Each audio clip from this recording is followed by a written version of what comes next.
नमस्कार विद्यार्थी मित्रांनो, स्वागत आहे आपल्या यूट्यूब चॅनल ज्याचं नाव आहे मोहित मोटिवेटेड एक्झाम चॅनल। आज आपण बघणार आहोत CET व्यावसायिक अभ्यासक्रमाबद्दल आलेली एक नवीन अपडेट। ती अपडेट कोणती आहे, चला तर मग सुरुवात करूया व्हिडिओला। अपडेट अशी आहे, CET व्यावसायिक अभ्यासक्रमांच्या परीक्षेसाठी प्रथमच दोन वेळा प्रवेशपत्र। राज्य सामायिक परीक्षा परीक्षा कक्षातर्फे म्हणजेच CET सेल तर्फे घेण्यात येणाऱ्या 17 व्यावसायिक अभ्यासक्रमांची प्रवेश परीक्षा देणाऱ्या विद्यार्थ्यांना यंदा प्रथमच 2 प्रवेशपत्र देण्यात येणार आहेत। यामध्ये एक अस्थायी आणि दुसरे अंतिम असेल। यातील अस्थायी पत्र परीक्षेच्या 8 ते 10 दिवस आधी दिले जाईल। त्यातून विद्यार्थ्याला प्रवेश परीक्षा कोणत्या शहरात आहे याची माहिती समजू शकेल।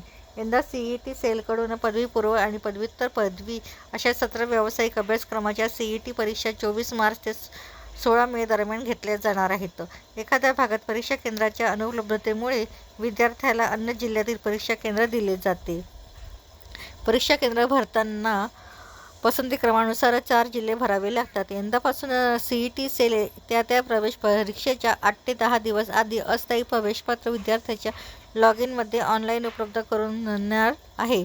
या पत्रामध्ये विद्यार्थ्यांना आधीच परीक्षा केंद्र कोणत्या शहरात अथवा जिल्ह्यात येणार आहे हे समजू शकेल। परीक्षा केंद्राची माहिती अंतिम प्रवेशपत्रात। विद्यार्थ्याला प्रवेश परीक्षेच्या 3 ते 4 दिवसाआधी अंतिम प्रवेशपत्र त्याच्या लॉग इनमध्ये उपलब्ध करून दिले जाईल। या पत्रात प्रत्यक्ष केंद्राचा कोड, नाव व पत्ता याची माहिती दिली जाईल असे CET सेलने सांगितले। तर ही होती CET व्यावसायिक अभ्यासक्रमाबद्दल आलेली एक नवीन अपडेट। अशाच नवीन अपडेट बघण्यासाठी व्हिडिओला लाईक करा, कमेंट्स करा, जास्तीत जास्त व्हिडिओ हाईप करून व्हिडिओ शेअर करा आणि चॅनलवर जर नवीन असाल तर चॅनलला सबस्क्राईब करायला विसरू नका।